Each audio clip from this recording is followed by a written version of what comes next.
Good day everyone, I am Nisal Templa. For the continuation of this report, I'll be discussing about types of words. So, understanding the usage of words in a text involves analyzing the nature of the vocabulary within it. So it emphasizes the importance of analyzing how words are used in a text by examining the nature of the vocabulary present.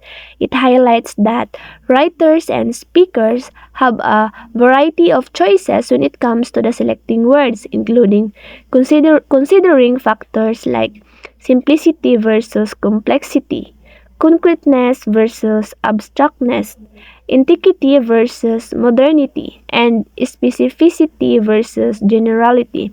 Essentially, it's about understanding the range of options available to language users and how they impact the text's overall message and style. So acronyms are abbreviations formed from the initial letters of other words. Factors such as topic, purpose, audience, context, and genre influence the selection of words by a language user. So, what acronyms are and how they function in communication. So, acronyms are defined as abbreviations formed by combining the initial letters of words. So, examples like NASA for National Aeronautics and Space Administration to illustrate how acronyms condense complex terms into shorter, more manageable forms. It also acknowledges their widespread use across various fields and contexts as a means of efficient communication. So, factors influencing word choice. The various factors that influence the selection of words by language users, it mentions factors such as the topic of subject matter being discussed, the purpose of communication, the intended audience, the situational or contextual factors, and the genre or form of the text.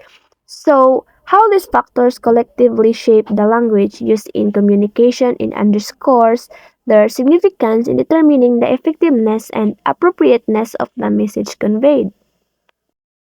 Next is denotative meaning and connotative meaning. So, denotative meaning refers to the literal objective concept of a word expressed through its componential features. So, denotative meaning is like the dictionary definition of a word focusing on its literal, objective interpretation.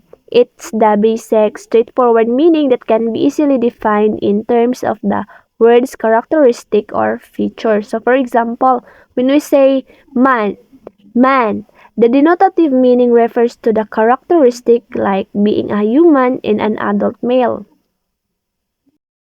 Next is connotative meaning, represents additional, suggestive, subjective, or cultural meanings associated with a word. It includes the figurative dimension and is significant in poetry, where the words convey more than just their literal meaning. So, connotative meaning, on the other hand, goes beyond the literal definition and includes the additional, subjective, or cultural associations a word carries. It's about the personal or cultural implication and feelings that a word invokes. For instance, while denotatively man refers to an adult male, connotatively it might also imply qualities like strength, leadership, or authority depending on the context or cultural background. So, denotation deals with what a word directly means, while connotation deals with the feelings or ideas it suggests beyond its literal definition. Next is idiomatic meaning. So when we say idiomatic meaning, um, are phrases or expressions in a language that have a meaning that cannot be understood from the literal meanings of the individual words. Instead, idioms have unique figurative meanings that need to be learned as separate units of language. For example, raining cats and dogs doesn't mean that animals are falling from the sky. It actually means that it's raining heavily. Next is examples of idioms. So, it provides specific examples of idioms to illustrate how they differ from literal meanings. For instance, holding the ball by the horns doesn't refer to physically grabbing a ball's horns, but rather facing a difficult situation directly. Similarly, letting sleeping dogs lie doesn't involve actual dogs, but it means avoiding stirring up old conflicts or issues. And next is understanding idiomatic meaning. So idioms often have figurative meanings that go beyond the literal interpretation. So idioms often convey meanings that are different from their literal interpretations. While the literal context of idioms may not seem logical, they are commonly used expressions with specific meanings in various situations. Understanding these figurative meanings is essential for effective communication and language comprehension. Next is idiomatic context in language. In addition to their literal meanings, words can also have idiomatic context where they are used in fixed expressions or phrases. These idiomatic expressions are frequently employed by language users to communicate more effectively or to convey subtle nuance of meaning. Recognizing and using idiomatic expressions enhances fluency and proficiency in language use. Next is fixed patterns of combination. So, idioms emerge from consistent patterns of word combination where specific words or phrases are conventionally paired together to convey a particular meaning. These combinations may not follow standard grammatical rules but are widely accepted and understood within the language community. Learning these fixed patterns enriches language skills and facilitates clearer communication. And the last is conclusion. Significance of meaning and linguistics. So despite its complexity, meaning is at the core of linguistic analysis, vital for understanding communication to language. So meaning in linguistics is a fundamental aspect of linguistics encompassing various dimensions. Despite its complexity, it remains central to linguistic analysis because it underpins communication through language.